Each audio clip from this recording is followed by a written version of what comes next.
I am Hatonn. I greet you in the love and in the light of our infinite Creator. My heart is glad that my brothers and sisters and I are able to spend this time with you once again. To be called to your presence is something for which we can only thank you again and again, for it is our nature to come only when called and to serve only when asked. In your turn, you do us enormous service, for it is in working with groups such as yours that we ourselves, at this particular point in our own development, continue our evolution by refining the compassion we feel for you, and insofar as we have wisdom, the wisdom that we share with you. We are those who attempt to learn the lessons of wisdom. You are those who are attempting to learn the lessons of love, of compassion, of mercy. And so we would retell an old story. This instrument does not know the story, however, it is written among your older works. It is a story we would very much like for you to hear at this particular evening and with this particular group.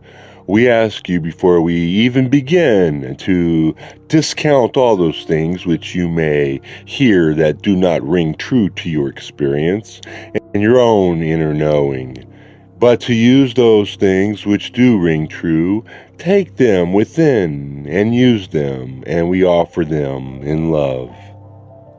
Once upon a time, there was a young man. He was determined to learn the truth. He had spent his childhood and his young manhood studying both the natural world and the world within books, and nowhere could he find the metaphysical base for existence that took into account all of his experience and all of his thinking. Nevertheless, this young man was positive that such a work existed, for in his reading he had found traces of others upon the same journey as he, footsteps before him, footsteps wearing down the stones of time. So many were those of the number of those who sought the truth of existence. He sold all that he had, and he was a wealthy man. He took his fortune and bought a large ocean-going ship and hired a crew, and he began an odyssey attempting to find the one teacher with the one body of teaching that would contain all that he needed to know about who he was and where he was going. He sailed all the 7 seas and many an ocean.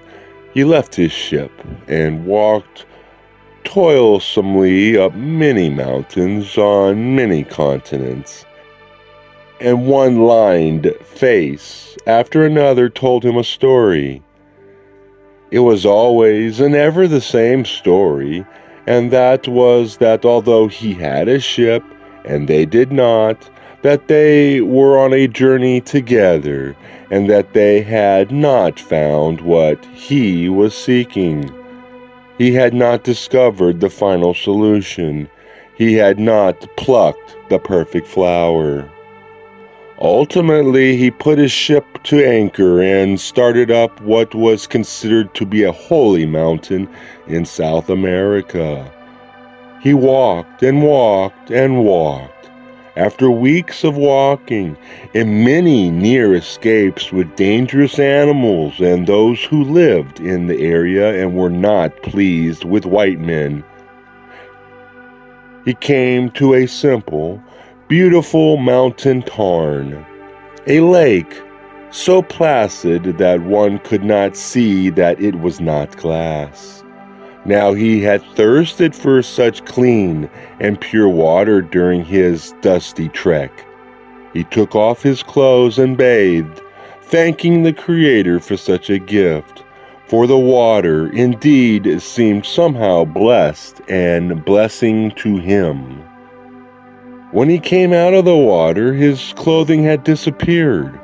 All the colors had changed before his eyes. There were gems in everything. The grass was now emeralds.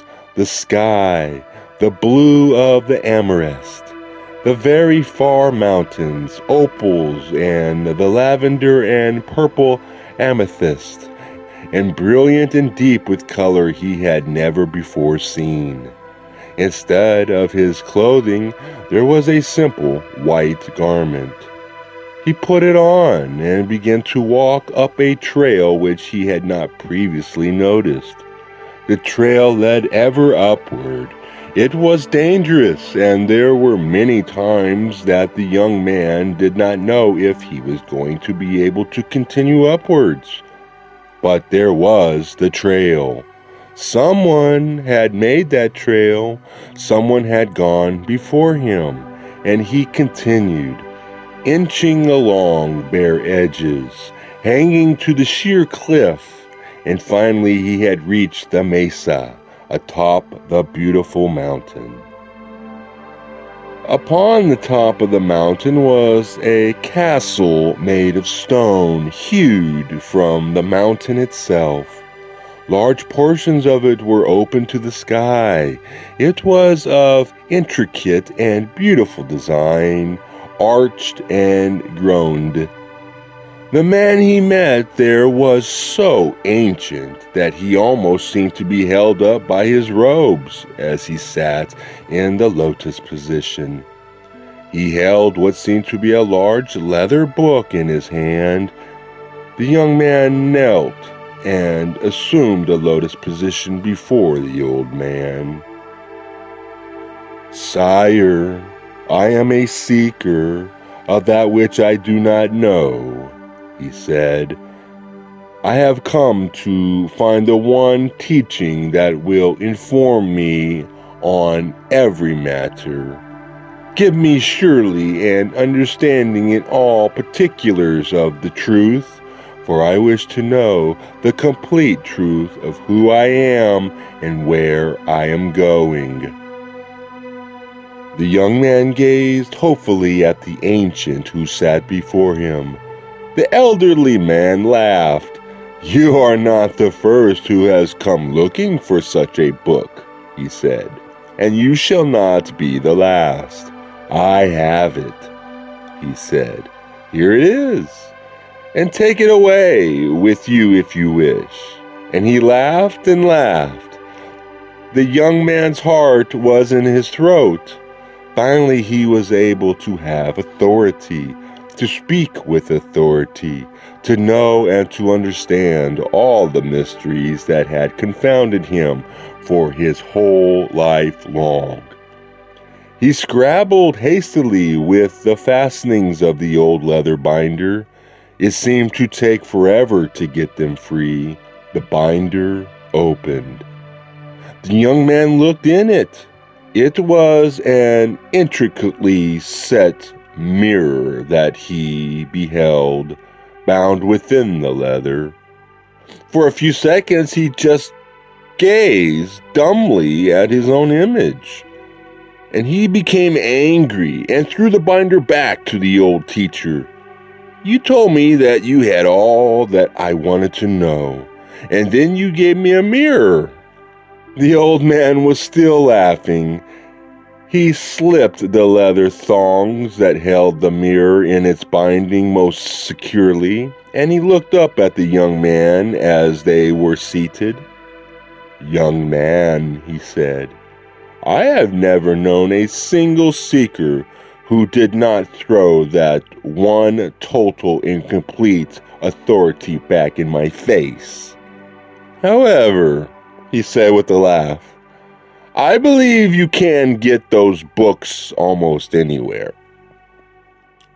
My friends, it is not always easy to accept your own nature.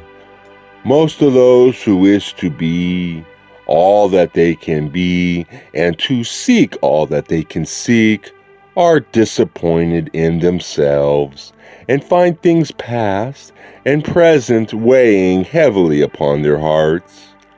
Never does it occur that perfection lies within the very eyes that meet each of yours each time that you gaze in the mirror. It is a great study the self.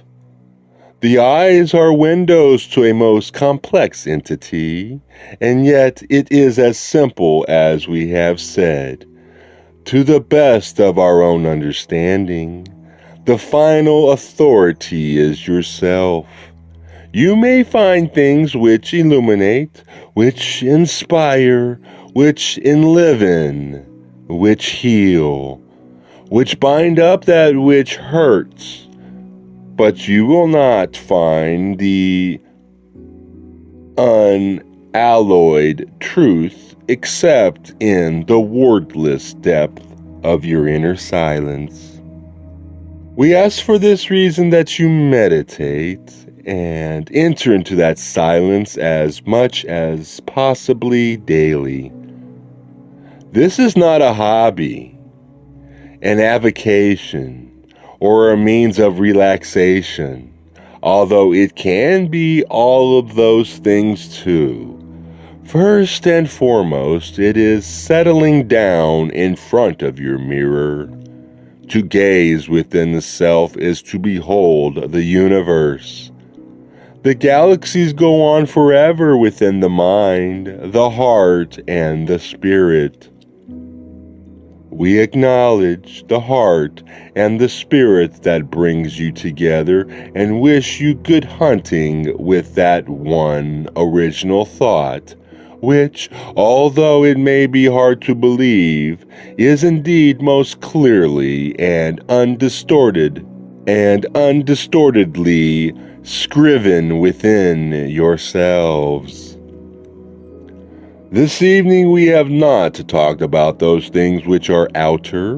We have not talked about relationships. We have not talked about service. For there is a foundation which we wish to emphasize, and that is meditation. You will note that in the story there was a cleansing, a purification, the bathing in the mountain lake, the donning of white and unblemished garments. My friends, you must be able to accept the portion of yourself which has been cleansed, or to put it another way, which is perpetually cleansed, and allow that self the higher seat within yourself in meditation. For surely there are many small and unimportant details which will flit through your minds, many irrelevant matters. All of these things are acceptable. See them and let them go. There is a portion of you, however, that must abide in what we would call the kingdom of heaven. For such, this instrument calls it. Within this kingdom, all things are true. All things are cleansed, and part of you has never left that reality, or shall we say, that far less murky illusion.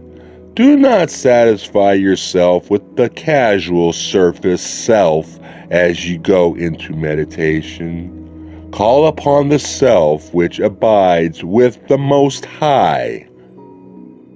Call upon the self which is cleansed, which dwells forever in a place of utmost beauty and peace.